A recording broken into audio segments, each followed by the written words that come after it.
ఇదే మా తాత, ఇదే ఈ నారడగా చెట్టు పెంచాడు. ఇట్లా అయిపోయింది అంతా చెట్టు. మా తాత ఏందో చెప్తాను వినండి. ఏందో చెప్పు. గాలి రావడం వల్ల చెట్టు నేడు తిరిగిపోయి 5,000 రూపాయలు నష్టము. మా తాత లాస్ అని చెప్పు. హాయ్ ఫ్రెండ్స్, ఈరోజు అయితే మా తాత వాళ్ళ తోటలోకి అయితే వచ్చినాము. నిన్న వచ్చినప్పుడు అయితే బాగా అయితే అన్ని కాయలు అయితే కాసాయి. మేమైతే బాగా అయితే పీక్కున్నాము. నిన్న నైట్ అయితే వర్షము గాలి అంతా రావడం వల్ల అయితే నారాయణగాయ చెట్టు కొమ్మలు అయితే అన్ని విరిగిపోయాయి. ఈసారి ఇంకో 2 గుర్తులు దొరికినాయి. అందుకని కష్టపడవండి. ఇదే మా తాత, ఇదే ఈ నారాయణగాయ చెట్టు పెంచాడు. ఇట్లా అయిపోయింది అంతా చెట్టు. మా తాత ఏందో చెప్తాను వినండి. ఏందో చెప్పు. వర్షము గాలి రావడం వల్ల చెట్టు నేడు తిరిగిపోయి 5,000 రూపాయలు నష్టము. మా తాతకు లాస్ అని చెప్పు.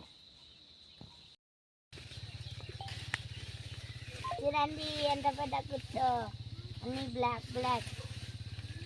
కాదు ఈ కాయలన్నీ ఎట్లా నేను పీక్కుండేది. రాచి మధ్యలోకి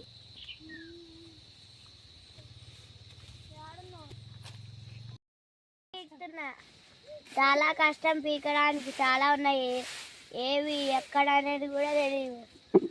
కష్టం అనుకున్నాను కానీ ఈజీ అని చెప్తున్నాను. చాలా కష్టం అనుకుంటే ఇంకా ఈజీగా ఉంది రైతే పీకేది. అది పైకి ఎక్కడమే ఇంకా కష్టం. చాలా పడతామని భయం. కష్టమైన టాస్క్. మా తమ్ముడు కూడా ఇప్పుడైతే పీకడానికి అయితే వస్తున్నాడు. మా అందరికైతే హెల్ప్ చేస్తున్నాడు మా తమ్ముడు. ఇన్ని బీకాను ఈ పైకి అయితే ఇన్ని బీకినాను నేను.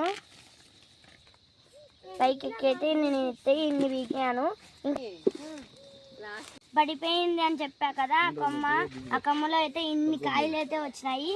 ఇంకా మిగతా కాయలు కూడా ఉన్నాయి. ఇంకా చాలా అయినాయి.